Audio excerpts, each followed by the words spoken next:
Hi friends, நான் தான் உங்கள் சார்லி. நம்ம இந்தியாவில் மிகப்பெரிய ஒரு டெலிகாம் வார் நடந்துக்கிட்டு இருக்கு.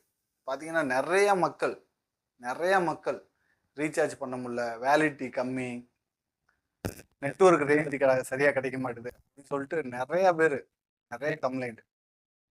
ஆனால் இப்படி இருக்கிற டயத்தில் 4G to 5G, 5G free users, 5Gக்கு வந்து சார்ஜு, இப்படி நிறைய பேடனான மக்கள் தலையில் வந்து வைக்கிறாங்க. ஸோ இப்போ சாதாரண ரீசார்ஜ் பண்ணிக்கிட்டு இருந்த டைம்லாம் போய் 5G சர்வீஸ்க்காக செப்பரேட்டாக ரீசார்ஜ் பண்ணணுங்கிற ஒரு நிலைமை வந்துச்சு. மக்கள் என்ன தான் பண்ணுவாங்க? ஒரு டைம் ரீசார்ஜ் பண்ணுறப்ப சின்ன அமௌண்ட்டாக இருக்குது, செகண்ட் டைம் ரீசார்ஜ் போகிறப்ப அதை விட அமௌண்ட்டு அதிகமாக இருக்குது. எப்போ இந்த டெலிகாம் கம்பெனிஸ்லாம் வந்து ரேட்டை ஏற்றுறாங்கன்னே தெரில. ஸோ அதுக்கு எல்லாம் ஒரு முற்றுப்புள்ளி வைக்கிற மாதிரி நமக்கு பிஎஸ்என்எல் ஒரு நல்ல ஒரு ஆப்பர்ச்சுனிட்டி கொடுத்துருக்கு. என்னன்னு பார்த்தோம்னா, 4G சேவையை ஒரு 1000 வில்லேஜில் எக்ஸ்பேண்ட் பண்ணுறதாகவும் 4G சேவை இந்தியா ஃபுல்லாக நல்ல முறையில் கொடுக்கறதாகவும் ஒரு நம்பிக்கை கொடுத்துருக்காங்க. இதில் முக்கியமாக சொல்ல வேண்டியது என்னென்னா, டாடா கம்பெனி வந்து பார்த்திங்கன்னா ஒரு 15,000 கோடி பிஸ்னஸ் டீலு பிஎஸ்என்எலோட பண்ணியிருக்காங்க.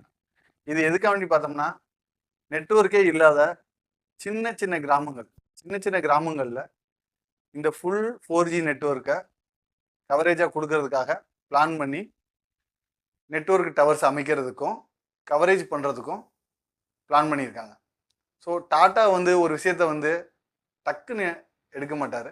அப்படி எடுத்தால் அதை நம்ம மக்களுக்கு கொண்டு போய் சேர்க்க விட மாட்டார். அந்த ரீதியில் மெயினாக இப்போ டாடா கன்சல்டன்சி எடுத்திருக்கிறது வந்து பார்த்தீங்கன்னா, 4G service maximum number of வில்லேஜுக்கு ரீச் ஆகிற மாதிரி பிளான் பண்ணியிருக்காங்க. மிக விரைவில் 2025 தொடக்கத்திலேயே ஒரு 5G சர்வீஸும் கொடுக்க போகிறதா அறிவிச்சிருக்காங்க.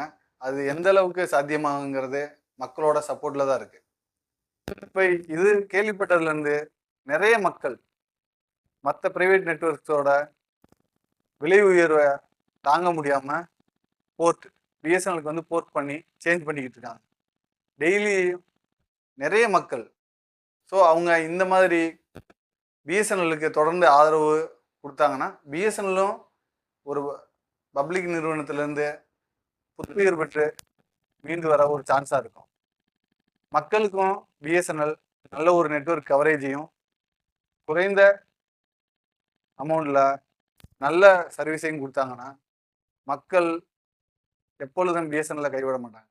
அதே மாதிரி சர்வீஸு மக்களுக்கு கரெக்டாக கிடைச்சா பிஎஸ்என்எல் நல்லா டெவலப் ஆகும்.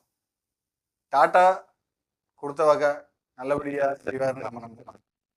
So very important board BSNL சொல்லிட்டு நிறைய ஹேஷ்டேக் போயிட்டுருக்கு. ஏன்னா அந்தளவுக்கு மக்கள் வந்து பாதிக்கப்பட்டிருக்காங்க. ஃப்ரீயாக யூஸ் பண்ணிக்கிட்டு இருந்த 5G ஃபஸ்ட்டு 4G ஃப்ரீயாக கொடுத்தாங்க, அப்புறம் 149. இந்த மாதிரி சின்ன அமௌண்ட்டுக்கெலாம் வந்து ஃப்ரீயாக கொடுக்க முடிஞ்ச ஒரு ப்ரைவேட் செக்டாரால் இன்றைக்கி நல்ல அமௌண்ட்டுக்கு அவங்களால கொடுக்க முடியல அப்படின்ட்டு விலை உயர்வு பண்ணுறாங்க. ஸோ ஃப்ரீயாக கொடுக்குறப்ப இருந்த லாபம் இப்போ குறைய சான்ஸ் இல்லை. ஓகே, மக்களோட கஷ்டம் அவர்களுக்கு தெரியாது. பார்ப்போம்.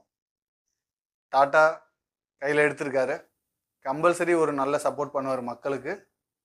இந்தியாவில் பிஎஸ்என்எல் மீண்டும் மக்களுக்கு சேவை செய்கிறதுக்கு வெளியில் கொண்டு வரப்படுகிறது. அதுக்கு நல்ல ஒரு ஆதரவை நம்ம கொடுக்கலாம். போர்ட் பண்ணுறாங்க எல்லாரும் பிஎஸ்என்எலுக்கு.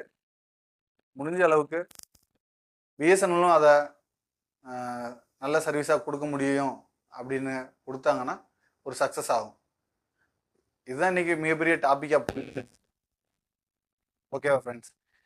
இதில் சொல்கிறதுக்கு எதுவுமே இல்லை. எல்லாருமே டெய்லி பேசிஸ் ஒரு மொபைல் இல்லாமல் வெளில போவோ வீட்டில் இருக்கவோ எந்த ஒரு கம்யூனிகேஷன் பண்ணுறதுக்கோ முடியாது. ஸோ அதில் ஒரு மிகப்பெரிய மாற்றம் வரப்போகிறது. டாட்டா வரப்போகிறாரு, மற்ற நெட்வொர்க்கெல்லாம் கவர விட போகிறாரு அப்படின்னு நம்பலாம். நம்மளோட சேனல் பிடிச்சிருந்தா சப்ஸ்கிரைப் பண்ணுங்கள், ஷேர் பண்ணுங்கள். Thank you friends.